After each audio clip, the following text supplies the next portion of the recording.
لله الحمد لله. وانا لما دخلوني في الانعاش يعني اول فتحة لعينه قال لي يا خالد تجي.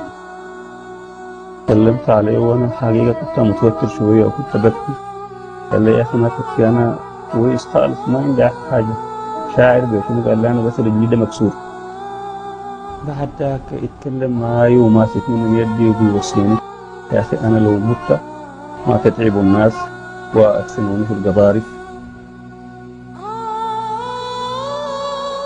ما في زول يلعب بجسمي ولا مشرحة ولا كده، وده طبعا ربنا. وأكلم أمي وأبوي وأخواتي وأزواجي وما في زول يبكي وما تعملوا ميتم. وبعد ذاك قال لي يا أخي شوف لي حجر كده. مشيت جبت له حجر من برا يتيمم صلى. حوالي الساعة 9 مساء كان مركب له الأكسجين وكده. الشيخ كان في اللحظات دي يعني كان الضايق خالص، فسحب أنبوبة الأكسجين من فمه وقعد يشهد. فالدكاترة انزعجوا جارين عليه، ليه يا شيخ كده وهنا؟ قام الأخصائي لاحظ القصة دي، قال لهم يا جماعة خلوا زول يا شيخ محمد انت مرتاح؟ قال لهم أنا مرتاح. وفي اللحظة دي كان الشهد كان انتقل إلى رحمة ربي. في اللحظات دي يعني حاولوا يزعفوه، كانوا يقولوا ادرينالين ادرينالين ويحقنوه بحقن ادرينالين. لما هم استجاب بقوا له صدمات. وفي اللحظات دي بعد تلت ساعة تقريبا الأخصائي وقف الحاجات دي وقال إنما الصبر في الصدمة الأولى وأنا لكم.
الجمعة الجاية يا اخوانا للاسف الشديد انا ما حكم قاعد.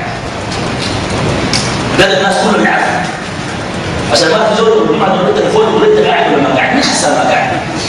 كان مقصد الشيخ انه سيصلي الجمعة القادمة بمحل اخر، هو كان يريد ان يصلي بمجمع الوالدين في اللاماب مسجد الاخ عاطف عبد القادر. فالشيخ عليه رحمة الله قال للجماعة في الجمعة الجاية انا ما جاي ما معنى ما يعني حأموت، لا ما جاي يعني مصلي في محل آخر. حتى إنه وصاني قال لي وكل زور في مسجدك يصلي لك الجمعة، لأنه أنا كلمت فلان واحتمال فلان ده ما يجي، لو فلان ما جاء عشان تصلي لي الجمعة أنا مصلي في اللاماب. فمما يدل أيضا يدل على هذه أن الشيخ يوم الجمعة أنا هو توفى يوم السبت عليه رحمة الله. يوم الجمعة أنا كنت معه لغاية الساعة 12:30، نزلته في منزله وطلعته. فأوصاني بحاجات كثيرة، وصايا كثيرة، عمل كده دي فلان كده من الأشياء. هذه من الأشياء يعني اللي خلتني ما أسافر معه في هذه الرحلة، مع إنه الباشمهندس زاهر كان مصر قال لي يا أخي طولنا منك ومشتاق ليك تسافر معانا. فالشيخ رحمه الله أبى، قال لي يا أخي عندي البحث بتاع الماجستير في بعض الأحاديث دارك تخرج لي وتتمه تودي لي بروفيسور عبد الله الزبير. فهذا يعني مما يدل إنه ما عارف نفسه حيموت. وقال لي يوم الثلاثاء حنمشي لناس الشيخ الزنادي واخونا مامون ونمشي الحصحيصه يوم الثلاثاء.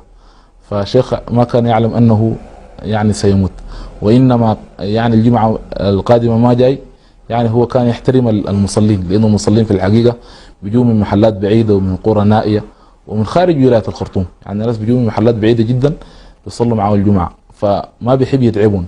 لما يكون ما مصلي الجمعة بيكلمهم من الجمعة التي قبلها، وبيكلمنا أنا من يوم الاثنين، ولا جهز الجمعة، جهز الخطبة، الجمعة الجاية أنا ما في. فمن يوم الاثنين الثلاثاء الأربعاء الخميس الجمعة أنا بكون عارف يوم الجمعة بيكلم المصلين في المسجد يقولون أنا ما جاي. ولكن يعني هذه العبارة فهمت خطأ. رسالة إلى الذين لعبت بهم الدنيا وغرتهم المظاهر: نبيكم أكرم الخلق وأفضل الرسل وأبرك من وطأ الثرى كان ينام على الحصير. هذا أحيانا. أما فراشه الدائم من أدم جلد حشوه ليف. لكن والله زهد. رسالة ثانية إلى الذين داست عليهم الحياة، إلى أصحاب المعاناة، إلى البائسين، إلى الذين يتقلبون في الفقر. أقول لكم في رسول الله صلى الله عليه وسلم أسوة حسنة، تسلوا بذلك واعلموا أن الحياة لو كانت لها قيمة لتقلب نبينا صلى الله عليه وسلم في نعيمها ولدخل الجنة بعد ذلك، لكنه آثر أن يكون زاهدا. ولا تنسوا أن تصلوا معي على نبينا صلى الله عليه وسلم. اللهم صل وسلم وبارك وأنعم على عبدك ورسولك محمد صلى الله عليه وسلم.